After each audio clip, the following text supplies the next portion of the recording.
see at the track day? Another blown up Miata.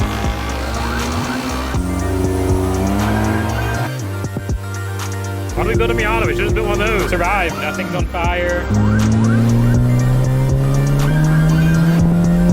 Figured out the best way to fix our issue is to have a change of driver.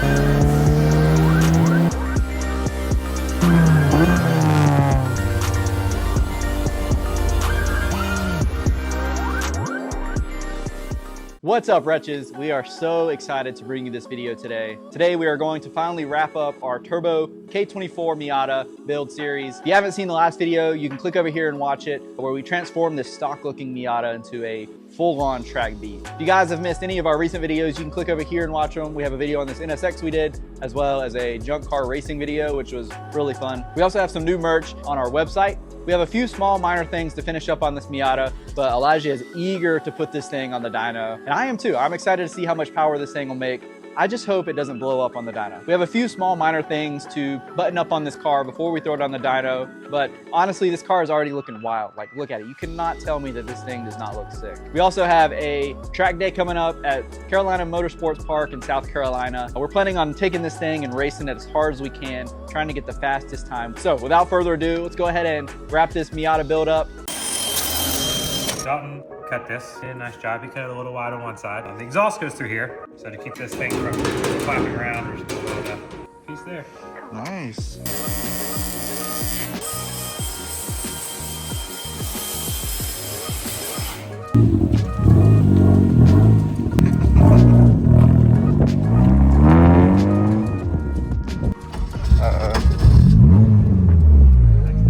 It's giving me Gallardo flashbacks.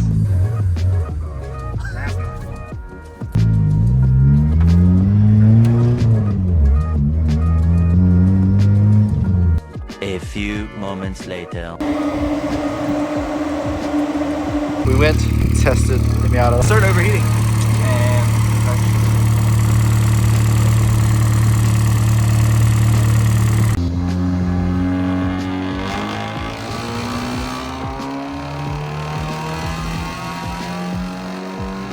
Okay, so good news. Dalton adjusting the internal wastegate made the boost much better. It's not creeping like it was before. I was just in street tuning, but took it to like 6,500, 7,000. It was creeping to like 12 pounds from 93, which is not crazy aggressive. It's more than that one done. But Dalton adjusted that. Right now we're only getting like 8 pounds. The wideband in the car reading a little rich on the Haltech, but it's also very, like the signal's very jumpy. I think our dyno wideband for our mainline dyno needs to be replaced at this point. It's the opposite. It's like a whole point AFR lean. At this point, we're going to replace both sensors. All right, we're to the Miata. We're tight.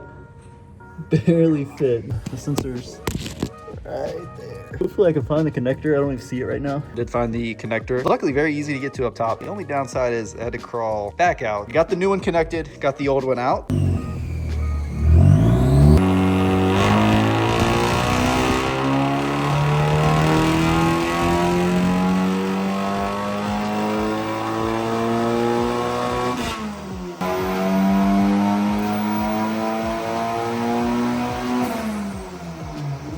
Sounds cool. How'd it do? Sounds fast. Just finished setting up different boost maps. It really didn't pick up that much power, going from 8 pounds on 93 to 10. And obviously I have a little less timing in it. The last pull basically richened up the entire curve, basically about 0.3 of an AFR. But, you know, for a road race car, it's gonna get beat on very hard. Richer is safer on 93. 93 is just gonna be safe. We'll probably race it on like an ethanol blend anyway. We'll probably keep like E30, E40.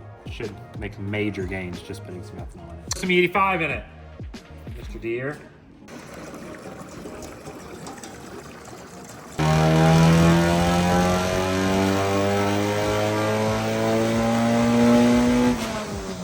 Oh, how many arrows did you hit up?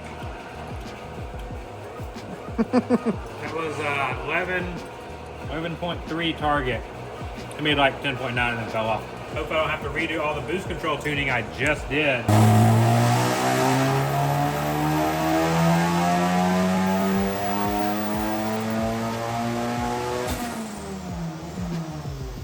All right, our Mazda Miata is all done and we are ready to go racing at CMP. Turn it up to 14 pounds. We got roughly E60 in there. It's E57 ethanol content right now. We're probably gonna race this car on a blended ethanol. It's probably not gonna run E85 all the time. But yeah, we made 470 wheel horse back to back, bone stock K24 Z3 engine at 14 hours. Pretty impressed with that.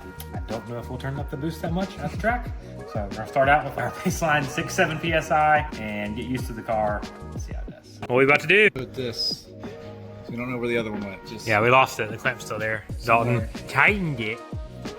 somewhere at 127. Bumper's about to catch on fire, and we're literally loading up to go to CMP. So I would rather not burn today. Yeah, good call. We got a random piece of aluminum and a random piece of galvanized. And one of them is just gonna be shoved in here to do that.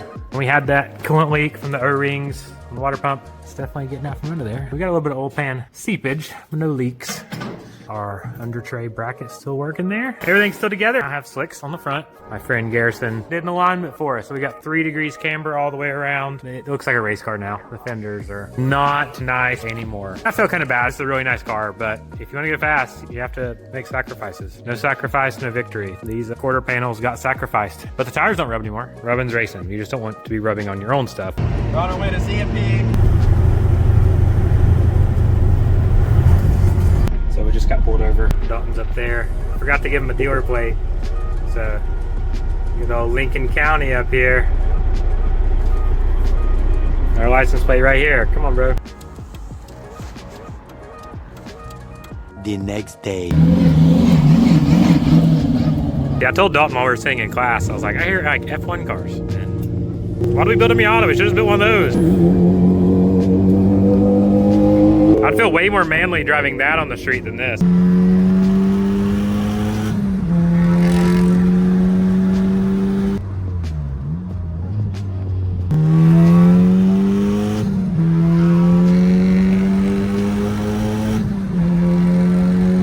So it survived, nothing's on fire. Exhaust is still on.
So I figured out the best way to fix our issue is to have a change of driver.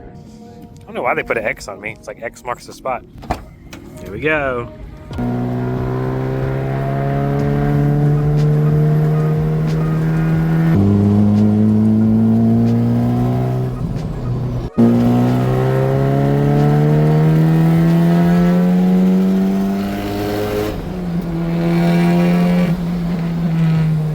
Did you order us some new tires or what? Yeah, they're here.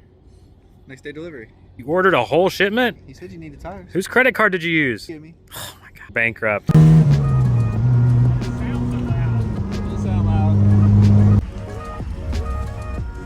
Both 1 for 1 now.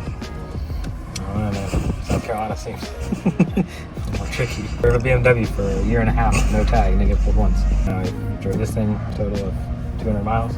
It is a beautiful sunset here. They're all preparing for good life. There's my favorite Corvette here, which I thought was actually the new OEM, like 2025 Z06 purple color, but it's not. So, what are you doing in my car?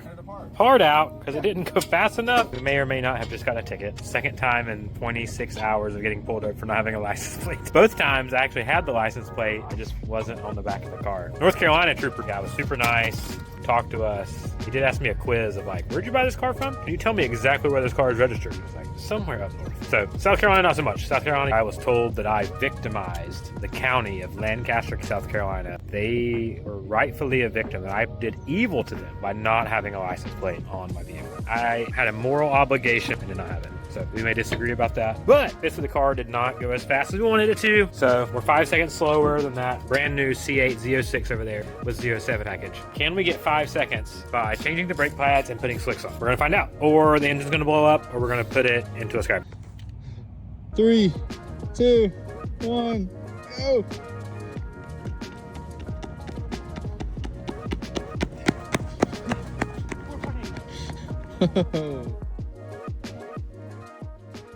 Well, these guys asked us to move our RV 6 hours before we leave so they could have more room for a hospitality tent. We tried to oblige, try to serve them. We didn't really need all this extra space over here. But Dalton's over here to check on an oil leak off the turbo drain line. The guy offered me, he's like, hey, can I pay you like 20 or 50 bucks to move your trailer? And obviously we had the trailer unloaded, but I just told him, I said, you don't need to pay me. What I want to offer you is better than any monetary payment you can give me. And so I gave him a Paul Washer book called The Gospel of Jesus Christ. This guy from Scotland has a really cool accent. He's with Rush Racing, like the Rush R Series or something. These little KTM looking cars, these little tiny cars right there. They're so little. We moved over so he could have some room. It was sad. In my talking with him, I said, have you ever read the Bible before? He said, yeah, I went to Sunday school in Scotland growing up, but he didn't read it now. I basically just shared with him, I said, the entire Bible is about one person. It's about Jesus Christ. All the stories, Old Testament, New Testament, Egypt, Israel, all that's all about Jesus Christ and who we are as people created in the image of God. He told me he wasn't religious. He'd met lots of people from different faiths, and I told him I get it. Even in God's common grace, he was able to recognize, he said it himself, that everything people do is to try to be happy. The good news of the gospel is that Jesus wants you to be happy. Jesus doesn't want you to be unhappy, but our problem is our sin, satisfaction, and happiness outside of Jesus Christ. So that's our problem. We're trying to be satisfied, but we're rejecting the God who offers satisfaction. Because sin has deceived us into thinking that we do things our own way, that it'll work out for us. And it doesn't. That's why Jesus said, I am the bread of life. He who comes to me will hunger no more. I am the living water. I want to satisfy your soul with living water that will spring up to eternal life. John 4, it says. We have not had many on board. Are you good enough to go to heaven? For the Christian, heaven begins the moment they become a Christian. It's not just after you die. It is eternal life, a quality of life. Eternal life is not just a place. It's not heaven. It's not just a time. This is a quality of life that begins when you are reconciled to God through what Jesus Christ has done. And that can start today. All you have to bow your knee and forsake all of your goodness to say, God, I have nothing good to offer you. I have nothing valuable to offer you. Like, God does not need the cattle on 1,000 hills. He owns it all. He's not served by human hands. So you don't have any goodness to offer him. You're not good. I'm not good. And so you come to him abandoning all hope of yourself. That's what repentance means, to forsake your idea of self-righteousness, to forsake your sin, to change your mind about who you are, what life is about, who God is, and to bow the knee and trust in what Jesus Christ is. Throw yourself completely in what Christ has done. Like, you have no other hope. You trust yourself completely in what Jesus has done. And that's the thief on the cross. He threw himself completely at Christ's mercy. And that's the only hope for sinners like you and me, and like this guy over here from Scotland. If he doesn't know Christ, he thinks it's just religion, and all religions basically teach the same thing, and that's not true. Jesus came that we may have life and life eternal. Thank you guys for listening.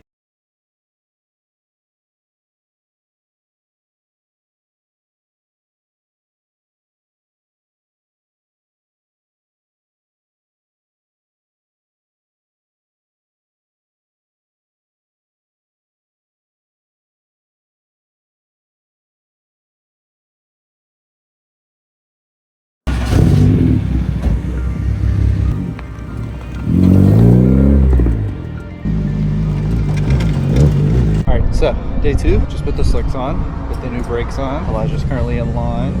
Just walking through all the pits right now. Got a Z06, very cool. E85 over there. Yesterday there was like half as many cars as there are today. Cool stuff like this. So we're gonna go see where we can watch. This is the first time Elijah's been in the car without me in it.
guessed 145. 143.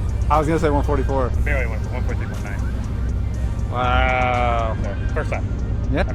I had a really good one on the last lap, but then I was booking it. It was a 143. It was lower. It was 143 like 5 or something. I caught up to Black Integra, I think, in like the last 2 turns, and he did the pit sign. It was ripping though. Yeah, I saw some tire smoke.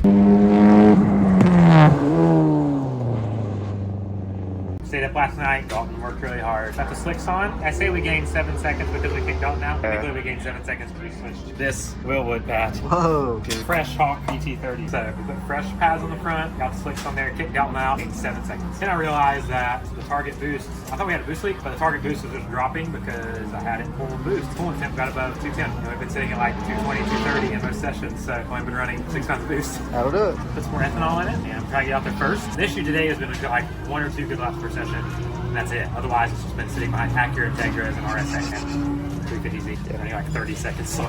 Not that I'm super, I don't say that pridefully. It's just it's hard to compete in our class. You can only point by in certain spots. So we're trying to get out there first and run the boost up to about 10 pounds now. Another 40 horsepower, so may overheat faster. It may. So we also, Dalton's been working on, we did have a little oil leak. We got to take full core on and then figured out our issue with our oil temp sensor. So there's like a short in the wire. Yeah. But we taped it 1 session at a time.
Being on a CMP tow truck was not what we had planned to.